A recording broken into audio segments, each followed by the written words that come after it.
স্বাগতম জানাচ্ছি আপনাদের মেঘনা নিউজে। এখন দেখাবো দেশের রাজনৈতিক অঙ্গনের একটি গুরুত্বপূর্ণ ও আলোচিত আপডেট, যেখানে ঐক্যের ঘোষণা আছে, আবার অনিশ্চয়তা ও টানাপোড়েনও স্পষ্ট।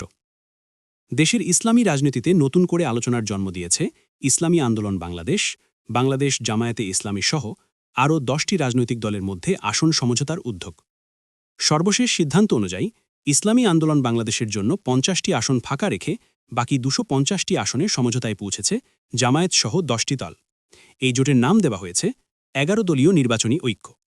জোটের পক্ষ থেকে জানানো হয়েছে, আজ রাত 8টায় রাজধানীর ডিপ্লোমা ইঞ্জিনিয়ার্স ইনস্টিটিউটে 250 আসনের প্রার্থী তালিকা আনুষ্ঠানিকভাবে ঘোষণা করা হবে।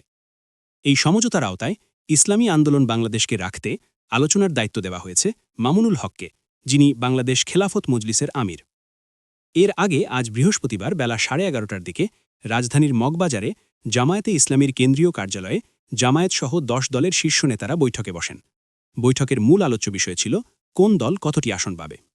বৈঠক শেষে খেলাফত মজলিসের জ্যেষ্ঠ নায়েবে আমির মোহাম্মদ মুনতাসির আলী সাংবাদিকদের জানান, আজ রাতেই 250 আসনের প্রার্থী তালিকা ঘোষণা করা হবে। ইসলামী আন্দোলনের জন্য 50টি আসন আপাতত ফাঁকা রাখা হয়েছে। নির্ধারিত সময়ের মধ্যে তারা সমঝোতায় না এলে পরবর্তী সময়ে ওই আসনগুলোতেও প্রার্থী ঘোষণা করা হবে। এদিকে এই বৈঠকে অংশ না নেওয়ার বিষয়ে ইসলামী আন্দোলনের জ্যেষ্ঠ যুগ্ম মহাসচিব ও মুখপত্র গাজী আতাউর রহমান বলেন, বৈঠকের বিষয়ে তারা সকালে জানতে পেরেছেন, সে কারণে প্রস্তুতি নিয়ে সেখানে যাওয়া সম্ভব হয়নি। তবে জামায়াতের সঙ্গে আলোচনা এখনও চলমান রয়েছে, আলাদা হয়ে যাওয়ার কোনো সিদ্ধান্ত এখনও হয়নি। অন্যদিকে নাগরিক পার্টির আহ্বায়ক নাহিদ ইসলাম বলেন, এই 11 দলীয় জোটের রাজনৈতিক গুরুত্ব রয়েছে। এই জোট নিয়ে জনগণের প্রত্যাশার জায়গা আছে। প্রতিযোগিতামূলক নির্বাচনের মাধ্যমে গণতান্ত্রিক উত্তরণ হবে, এটাই সবার প্রত্যাশা। তিনি আরও বলেন, 300 আসনেই জোটের প্রার্থী থাকবে, কোনো দল এককভাবে প্রার্থী দেবে না, সবাই সবাইকে সহযোগিতা করবে। এদিকে দুপুরে জামায়াতে ইসলামীর আমির শফিকুর রহমান তার ভেরিফাইড ফেসবুক পেজে দেওয়া এক স্ট্যাটাসে বলেন, ইসলামী আন্দোলন বাংলাদেশকে নিয়ে কিছু অনাকাঙ্ক্ষিত ও বিভ্রান্তিমূলক মন্তব্য সামাজিক যোগাযোগ মাধ্যমে ছড়িয়ে পড়ছে। তিনি এসব মন্তব্য থেকে বিরত থাকার আহ্বান জানান।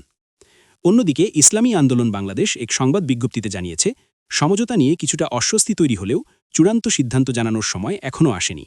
নেতারা বহুমুখী ও বহুপক্ষীয় আলোচনা চালিয়ে যাচ্ছেন। চূড়ান্ত কিছু হলে আনুষ্ঠানিকভাবেই ইসলামী আন্দোলন ও সংশ্লিষ্ট দলগুলো জাতিকে অবহিত করবে। সব মিলিয়ে বলা যায়, ইসলামী আন্দোলন বাংলাদেশ ও জামায়াতে ইসলামীর মধ্যে আসন সমঝোতা নিয়ে টানাপোড়েন থাকলেও আলোচনার দরজা এখনও পুরোপুরি বন্ধ হয়নি। আজ রাতের ঘোষণার পর এই রাজনৈতিক ঐক্য কোন পথে এগোয়, সেদিকেই তাকিয়ে আছে দেশবাসী। এই ছিল এই মুহূর্তের সর্বশেষ আপডেট। সঙ্গে থাকার জন্য ধন্যবাদ। আরও গুরুত্বপূর্ণ খবর পেতে চোখ রাখুন মেঘনা নিউজে।